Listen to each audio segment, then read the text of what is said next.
Hello, this is the Dart Bowl update for the Dream Teams at the end of round one. It's been a pretty interesting round, some big surprises, some quite notable things. The most highest scoring player to have on your Dream Team was Javier Blunt, the Dark Elf Renegade from Average Tom's Gym, which is Dan's Chaos Pact team. Probably the most disappointing player was Legs, the gutter runner from Spikey's Blue Bits, Ben's Skaven team, who scored 0 SPP and was on a maximum 5 teams. So a lot of people suffered to that selection. Anyone has selected has died or been removed from the teams or will miss a game. So technically everyone's still as good as they were before, but there have been some improvements. So let's take a look. We'll go from lowest to highest, shall we?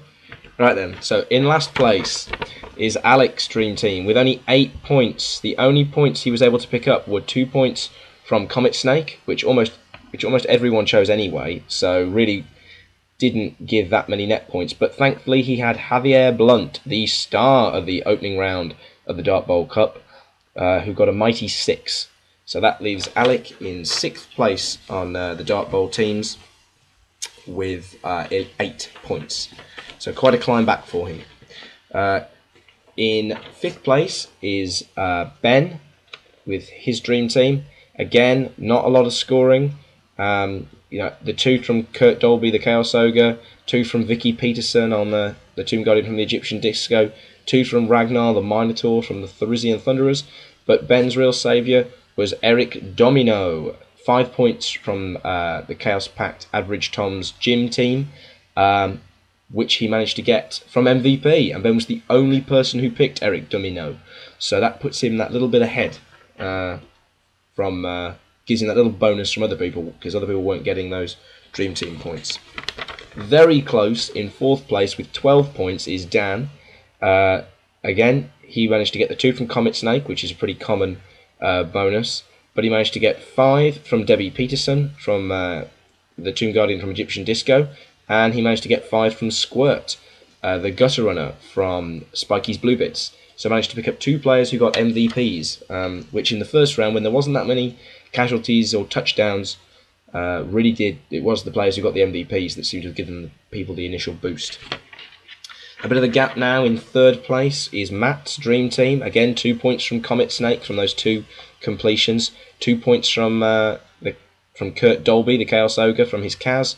2 points from Susanna Hoss, a casualty from Egyptian Disco. And then 5 points from Squirt for getting MVP. And then Javier Blunt, the superstar, with 6 points. Now we're up to the rarefied heirs of 2nd place.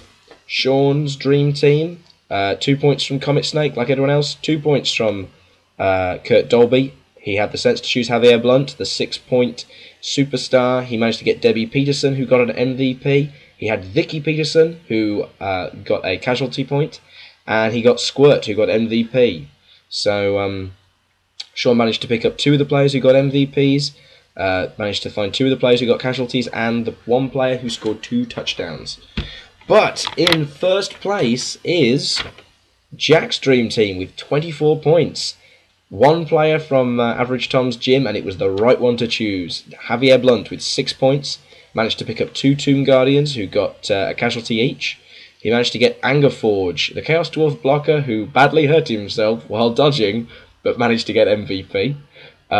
He chose Black Breath, the Chaos Dwarf blocker who got a casualty point. Nothing for Legs. But Bluey the Blitzer managed to get a casualty, and Squirt the Gutter Runner got an MVP, which puts Jack firmly in first. Well, 2 points ahead of Shaun, but a good solid lead with 24 points for Jack's Dream Team.